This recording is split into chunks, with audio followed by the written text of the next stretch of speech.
नमस्कार, मैं अजय कुमार। मस्जिद और मंदिर के सांप्रदायिक झगड़े में भारत को कई सालों से बीमार बनाया जा रहा है।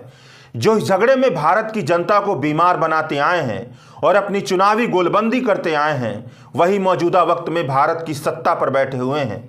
संस्थाओं और अदालतों का सच उन्हीं के विचार के आधार पर तय होते दिख रहा है। इसके एक नहीं बल्कि कई उदाहरण मौजूद हैं। अब की बार ज्ञानव्यापी मामले पर इलाहाबाद हाईकोर्ट ने ऐसा फैसला सुनाया है जिसके बारे में यह कहा जा सकता है कि जिसकी बुनियाद ही इस बात पर टिकी हुई है कि मस्जिद और मंदिर का झगड़ा खत्म नहीं करना है, बल्कि इसे आगे भी बनाए रखना है, आगे भी पीढ़ियां बर्बाद करनी है। मस्जिद तोड़कर मंदिर बनाई जाए या मंदिर तोड़कर मस्जिद बनाई जाए या चर्च तोड़कर मंदिर बनाई जाए, इन फिजूल के बहसों से हमेशा हमेशा के लिए छुटकारा पाने के लिए पूजा स्थल अधिनियम 1991 आया था। अंग्रेजी में कहें तो places of worship special provision act 1991 आया था। यह कानून हिंदू पक्ष के उन मुकदमों की सुनवाई के राह में रोड़ा बन रहा था जो मुकदमे ज्ञानव्यापी मस्जिद की विवादित जगह को मंदिर में बदल देने की याचिका से जुड़े हुए थे। पूजा स्थल अधिनियम के आधार पर इस तरह के मुकदमे न दायर होने चाहिए और न ही इस पर सुनवाई होनी चाहिए। यह आधार बना करके मुस्लिम पक्ष इलाहाबाद हाई कोर्ट पहुंचा था। इलाहाबाद हाई कोर्ट ने मुस्लिम पक्ष की याचिकाओं को ही खारिज कर दिया है। ज्ञानव्यापी मामले पर इलाहाबाद हाई कोर्ट ने ऐसा फैसला सुनाया है कि मंदिर मस्जिद के झगड़े की राह में मौजूद पूजा स्थल अधिनियम का रोड़ा हट गया है। इलाहाबाद हाई कोर्ट ने क्या फैसला सुनाया है, इसे जानने से पहले पूजा स्थल अधिनियम यानी प्लेसेस ऑफ वर्शिप एक्ट के बारे में जान लेते हैं। साल 1990 के दौरान राम मंदिर आंदोलन अपने चरम पर था। आलम यह था कि इसी दौरान राम मंदिर को लेकर हिंसा की घटनाएं भी घट रही थीं। उसी समय भारतीय जनता पार्टी की रथ यात्रा भी निकल रही थी। पूरा देश भावुक तौर पर आस्था में गिरफ्तार होता जा रहा था, जिसमें दूसरे समुदाय के लोगों और उनके धार्मिक स्थल दुश्मन के तौर पर नजर आ रहे थे। इस माहौल में सभी धार्मिक मान्यता के लोगों की आस्था को सुरक्षित रखने के लिए साल 1991 में पीवी नरसिम्हा राव की सरकार ने पूजा स्थल अधिनियम places of worship special provision act 1991 लेकर आई। इस कानून की प्रस्तावना धारा 2, धारा 3 और धारा 4 को मिलाकर पढ़ा जाए तो यह कानून ऐलान करता है कि 15 अगस्त साल 1947 से पहले मौजूद किसी भी धर्म के पूजा स्थलों की प्रकृति बदलकर किसी भी आधार पर उन्हें दूसरे धर्म के पूजा स्थल में नहीं बदला जा सकता है। अगर ऐसा किया जाता है तो ऐसा करने वालों को 1 से लेकर 3 साल तक की सजा हो सकती है। पूजा स्थल में मंदिर, मस्जिद, मठ, चर्च, गुरुद्वारा सभी तरह के पूजा स्थल शामिल हैं। अगर मामला साल 1947 के बाद का है तो उस पर इस कानून के तहत सुनवाई होगी। इस कानून के बनते वक्त बाबरी मस्जिद राम जन्मभूमि का मामला भी चल रहा था, इसलिए अयोध्या से जुड़े विवाद को इस कानून से अलग रखा गया। मुस्लिम पक्ष की तरफ से पूजा स्थल अधिनियम को आधार बना करके इलाहाबाद हाईकोर्ट में 3 याचिकाएं डाली गई थी कि ज्ञानव्यापी मस्जिद की जगह पर मंदिर था, फिर भी इसे मंदिर में तब्दील कर देना चाहिए। इस तरह की याचिकाओं पर सुनवाई नहीं होनी चाहिए। इलाहाबाद हाईकोर्ट के जस्टिस रोहित रंजन अग्रवाल की बेंच ने फैसला सुनाते हुए कहा कि हिंदू पक्ष की तरफ से ज्ञानव्यापी मस्जिद की जगह पर मंदिर बहाल करने का जो मुकदमा दायर किया गया है उसे प्लेसेस ऑफ वर्शिप एक्ट यानी पूजा स्थल अधिनियम के आधार पर खारिज नहीं किया जा सकता है।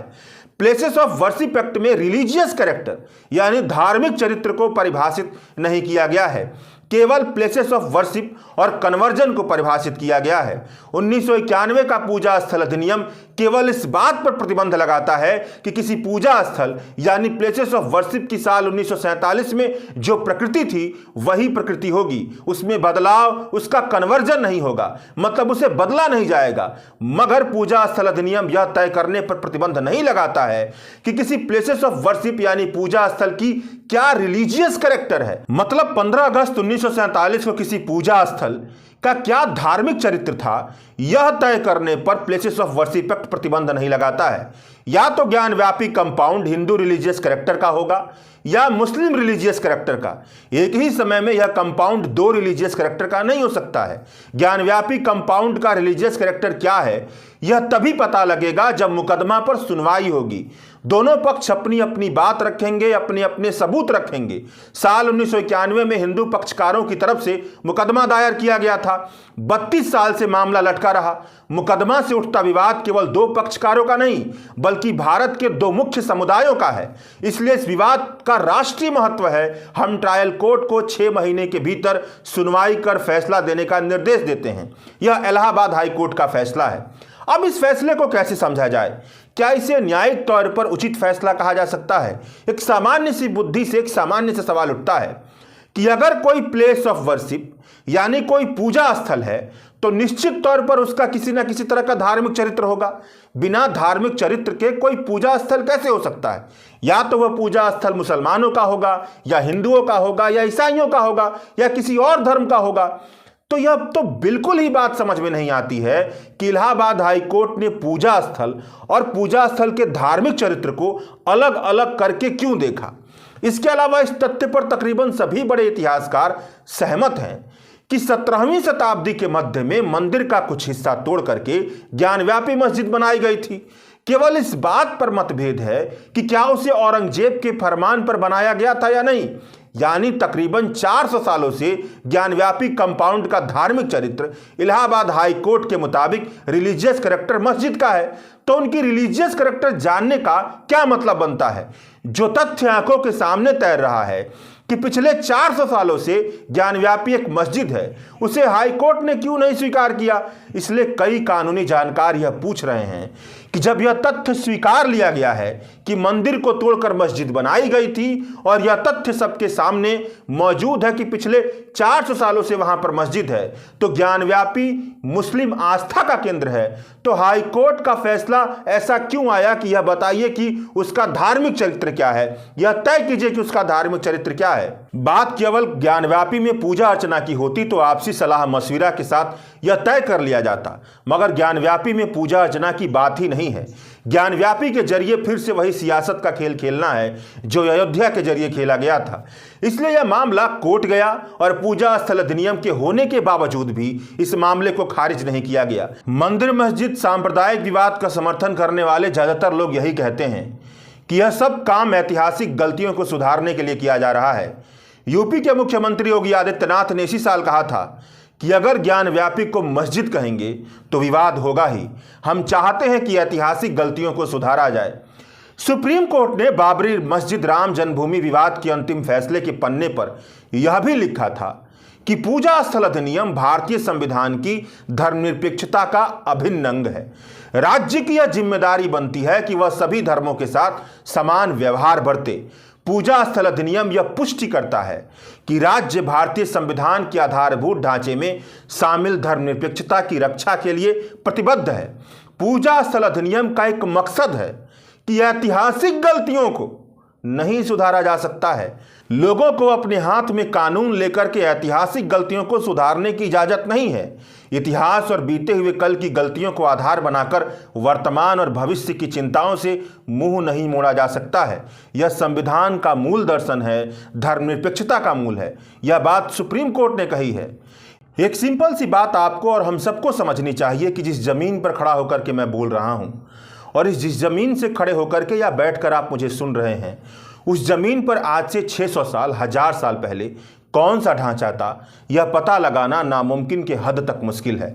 लेकिन फिर भी हम यह मान लेते हैं कि यह पता लग गया कि जिस जमीन पर बैठकर मैं लिख रहा हूं, वहां जहां पर आप सुन रहे हैं मुझे, वहां पर हजारों साल पहले कृष्ण का कोई मंदिर हुआ करता था, या आज से 200 साल पहले बहुत महत्वपूर्ण कोई मस्जिद हुआ करती थी। तो क्या इसका मतलब यह है कि मेरे घर को तोड़कर या आपके घर को तोड़कर मंदिर या मस्जिद बना दी जाए? ऐसा करना तो बहुत दूर की बात, सोचना भी संवैधानिक नैतिकता के हिसाब से बहुत अधिक गलत है। तो पता नहीं संविधान की ऐसी कौन सी पढ़ाई इन जजों ने पढ़ी है कि ऐसा फैसला सुनाते हैं जिसे न्याय की तरह मानना बिल्कुल ही मुश्किल हो जाता है। 6 दिसंबर साल 1992 को जब बाबरी मस्जिद गिराई जा रही थी, उस वक्त एक नारा लग रहा था कि अभी तो बस यह झांकी है, मथुरा काशी बाकी है। इस नारे की गूंज समय के कोख में बंद हो सकती थी, मगर इसके लिए शर्त यह थी कि शांति बनाने का रास्ता न्याय से होकर गुजरता, भारत में सांप्रदायिक राजनीति न हावी होती। लेकिन ऐसा नहीं हुआ। तकरीबन 100 साल से अधिक की लड़ाई लड़ने के बाद जब सुप्रीम कोर्ट ने बाबरी मस्जिद विवादित ढांचे पर अपना फैसला सुनाया तो तर्क की बजाय आस्था को ज़्यादा महत्व दिया। सुप्रीम कोर्ट ने अपने फैसले में बहुत सारी तार्किक बातें लिखी। कहा कि साल 1992 में बाबरी मस्जिद का विध्वंस कानून के शासन का घोर उल्लंघन था। चुपके से राम की मूर्तियों को बाबरी मस्जिद में रखना गैर कानूनी कृत्य था। मगर फैसला उन्हीं के पक्ष में सुनाया जिन्होंने यह गैर कानूनी कृत्य किया था। कहा कि मस्जिद की जगह पर मंदिर का निर्माण होगा। इस फैसले पर कई जानकारों ने यह कहते हुए संतोष जताया कि इस फैसले से सबसे अच्छी बात यह हुई है कि यह गैर जरूरी भावनात्मक मुद्दा हमेशा हमेशा के लिए बंद हो गया है। लेकिन वहीं पर कई जानकारों ने यह भी कहा कि शांति की स्थापना बिना न्याय के नहीं होती है। यह होते हुए भी दिख रहा है कि इस फैसले के बाद वह नारा अभी तो बस यह झांकी है, काशी मथुरा बाकी है, फिर से जीवंत होकर गूंजने लगा है। और इसके गूंजने की आवाज़ सुनाई दे रही है काशी यानी वाराणसी के ज्ञानव्यापी मस्जिद से। शुक्रिया। रवायत के और वीडियोस देखने के लिए सब्सक्राइब करें और बेल आइकन पर क्लिक करें। स्वतंत्र पत्रकारिता की आर्थिक मदद करने के लिए डिस्क्रिप्शन में दिए गए लिंक पर जाएं और अपनी राशि चुनें।